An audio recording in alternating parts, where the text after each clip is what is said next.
Welcome back to Motorfest, and I have a bit of a question on my mind. Why does it seem that every single car that keeps getting added to this game is OP? Of course, ultimately, in terms of hypercars, the Bugatti is still the king, and I've kind of figured out the reason for we all know why. But for some reason, with each new car addition, it seems like we learn of a new car that is really capable. Take this brand new Ferrari F8 Spider, for example. I learned pretty quickly that it's a bit of a monster. And oh look, an SF90 placing very close to me, which actually, I've got something quite funny to show you there. But I'm gonna say it, I think, as much as I do enjoy it, and it's a little refreshing in terms of PvP, I think the Grand Race is ruining new cars in the Crew Motorfest. Now, I'm not just here to chat rubbish. I'm not here to just say things.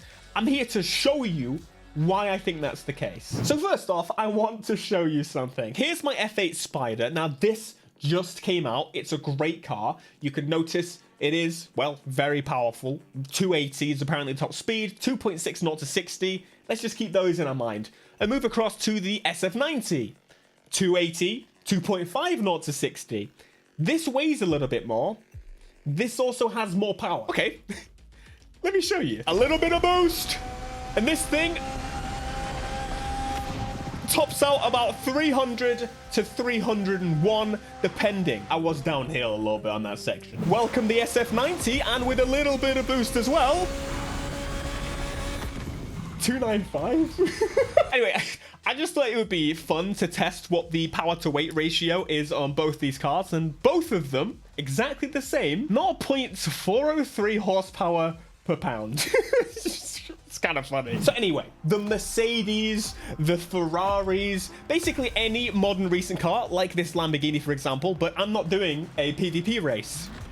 I'll explain why in a moment. They're all essentially competing to be the fastest, the new fastest every single time.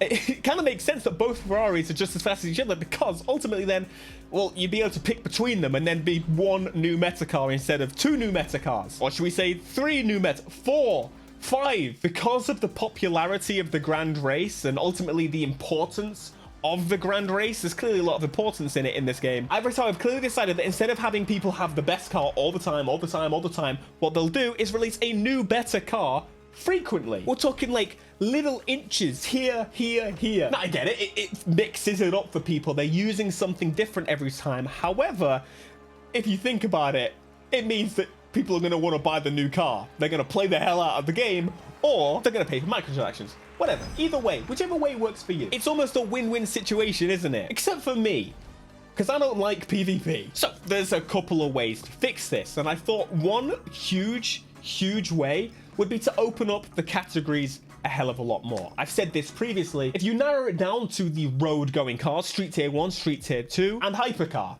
that's 3 classes. They added this new Street Tier 2 with the release of Motorfest. Before, it was just kind of one combined class, and it makes total sense. We've got R8 V10s in the Street Tier 2. Okay, maybe it makes a little bit less sense than I thought it did. The Ferrari F12, for example, Street Tier 2. How about Street Tier 1? What's the best of that? We've got the Ford Focus RS and the Shelby Cobra 427. Yep, and the BMW M2. Huh? And the Supra is in Street Tier 2, which is the higher class, even though the M2 is more performant, generally. More power and more power to weight. That's not even the point I was gonna make. That just kind of came out of nowhere.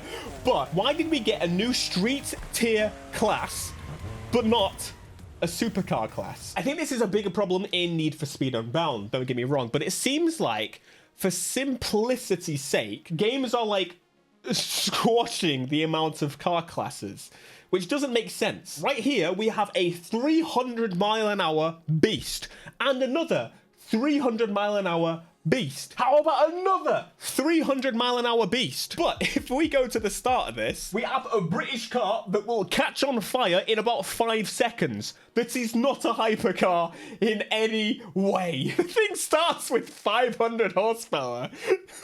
Your mum's Range Rover is probably close to that these days. It'll give a little bit more variety, more classes to go against, but also, I don't think that's the ultimate fix. one of the better fixes, I think, is to lean on something that Forza Horizon used to do back in the day, but no longer seems to want to do it as much. This option is still there at least. But like I just mentioned about your mum's Range Rover, ain't no one on this planet using your mum's Range Rover in this game on the PvP races. And why not? Well, because it's an SUV, Theo. It would be stupid. Then why are they in the game? I propose making use of all types of car. Or what if we mixed it up by using car type rather than car class? Full racer hatchback, sign me up. So, too many cars, too little classification. Why have we got the systems in the game? Actually, that's less than there used to be. Right? Where's SUV? Where's big uns? Oh, sorry. Utility. It's there. What? Make use of it. Essentially, the aim is to mix up the Grand Race frontrunners, which then sacrifices the quality differences between the cars. Some cars are better at steering, some cars are better at acceleration, top speed. Some ultimately are big and heavy, some are small and compact. If you blow this up to 20, 30 different types of car, like SUVs and hatchbacks, you just blow up the amount of different types of vehicles people have got to test, and ultimately they may find meta cars. But overall, that's a lot of effort, and it makes it so much more fun. There's so much more to do just based on that. Now, this kind of brings me to my thoughts overall, my opinion on this, because I see it all the time. There's a bunch of channels that obviously do sweat, and try and find out the best car because it just makes that's what they enjoy.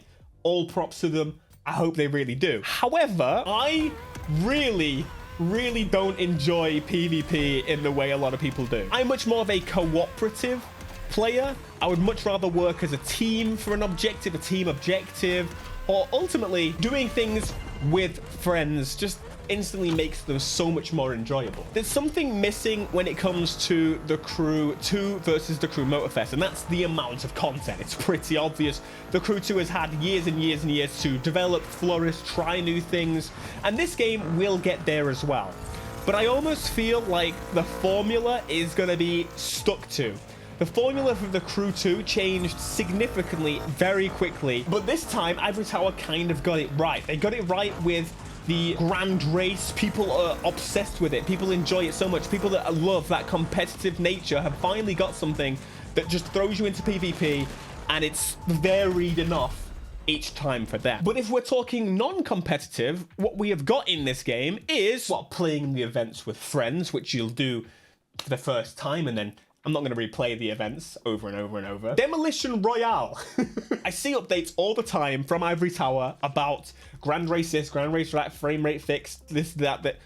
But then Demolition Royale gets no love at all. Like, I get it. If you jump into Demo Royale, you're not going to get as full a lobby. And that, well, it's pretty obvious that people much prefer how the Grand Race plays and feels. But I almost kind of wonder, would that be the case if Demolition Royale got some new cars, got some new areas, got some new play styles? It has been the exact same since launch. It's not been touched. And hell, I don't even mind. I don't even care that that's the case. That could be the case. But what I would love to see is some other modes that allow more cooperative play styles like this exactly. I don't care if it's with randoms, with friends. Ultimately, I want some more modes kind of like this. But of course, there's no new cars added to this class ever. They take a lot of work. They have to build them from scratch, unless, you know, someone like Dodge that is great. But as someone that doesn't love competitiveness in the same way, would it make sense to have, like they did in the Crew 2, the chase mode? You could play cops and robbers essentially with Demolition Derby cars. What? Why is that mode not in the game? Even just a chase mode. There's a team of chasers. It's pretty basic formula that really could work very, very well. As much as I love the variety of the playlist system, you play that with yourself or with friends, you play it once and you don't do it again, generally, unless you're trying to be like mega completionist, and that's great. For yourself, that's my teammate. Oh god, we're being rushed by a big team, a team of big uns. Come on! Come on! Yes, yes, yes, yes.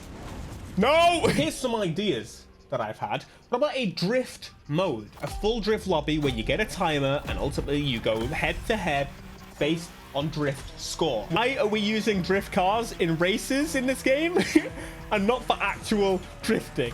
Head to head drifting with up to 12 to 28 players. Hell, you could even mix it up further based on car type. Limousines only. Make it team drift so that you have to drift cooperative. It's a combined score. You're going to introduce community. The people are going to be creating these meta teams of drifting. You're going to have, I know, saturation in a way. People might be split between too many things, but if you put that into one package and have it the PvP playlist, and as you play, it just swaps out, changes mode. What about this Donut Media challenge with a group of people where you can't collide with other people?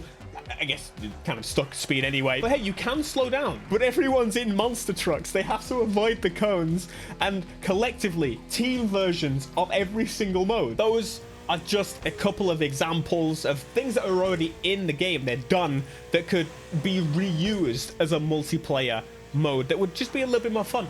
And we know we would like crossplay free roam, and I think that would be an easy way to implement it, is to have online free roam objectives that are team-based. Everyone trying to achieve the same goal together, or hell, just have a game-wide event come on. Everyone complete this objective. The more people that do it, the more money everybody gets. I don't know. Just things like that are what is in my brain. Oh, and by the way, this is about the same as the other ones in stats. But there we are. PvP. It's all right.